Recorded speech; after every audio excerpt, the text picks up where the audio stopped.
Recovery efforts are just beginning after the storm tore through the Gulf Coast. Thousands of people are still in need after Harvey dumped record-breaking rainfall. Let's go now to Local 10 News reporter Michael Seiden, who is live in Houston with the latest. Michael. It is hard not to crack a smile today. I mean, Houston, they have been through so much. It is a gorgeous day here, but there is still a lot of anxiety and also some panic as volunteers and first responders continue those water rescues at this hour.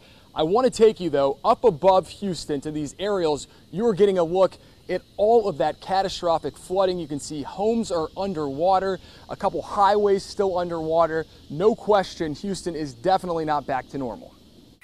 From the air, we're seeing our first pictures of the fire burning at the Arkema chemical plant, about 20 miles northeast of downtown Houston. These are small container ruptures that may have a sound, may have a sound of a pop or something of that nature.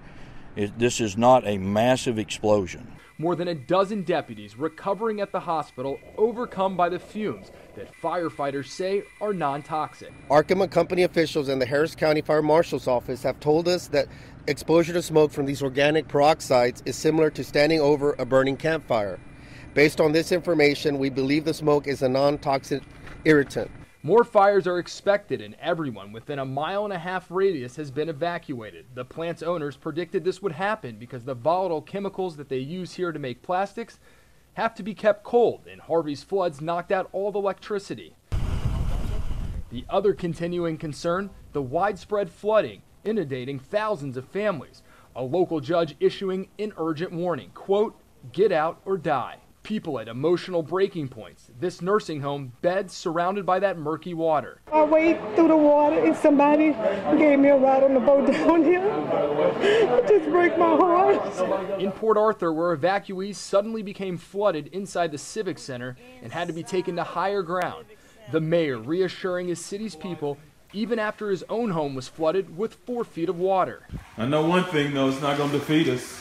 If you call 911 and we haven't gotten there yet, we are on the way. The rescues continue. A citizens armada jumping in to help out.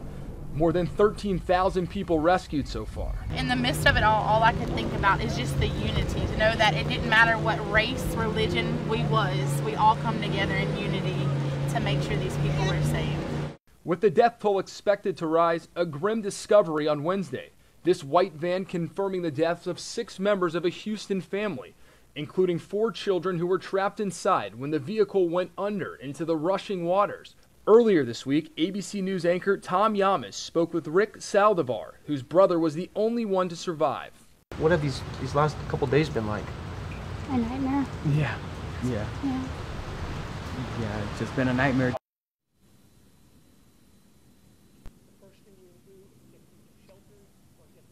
And back out live, another look from the air as choppers fly high above the Houston metro area. You are seeing a really good look, I believe, at all the flooding. We've been getting a number of live feeds into our newsroom, but you can just see how it is just widespread flooding.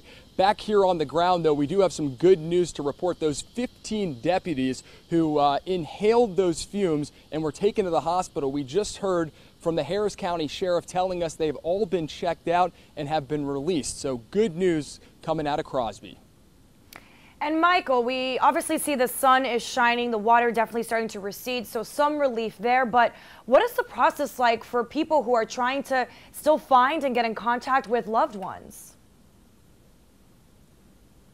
It's just heartbreaking because you know there are still a number of people who are trying to reunite with their friends and family. In fact, we've seen a lot of people turning to social media, posting photos of their loved ones. Also, local news stations here, including our ABC affiliate in Houston, they are urging viewers to send in photos. They've set up a database on their website hoping to reunite these people. And finally, spent some time earlier in the week at the George Brown R Convention Center. There are over 10,000 people seeking shelter, and the Red Cross has done a great job. They have a missing persons desk there. You can go there and register your name, and that's great because for all we know, we could have some people in South Florida who maybe have still not heard from their loved ones. Well, that's an opportunity. You go on the Red Cross website and you can check out your loved ones to make sure they are safe and sound. All right, Michael, thank you. Reporting from Houston. Stay safe out there.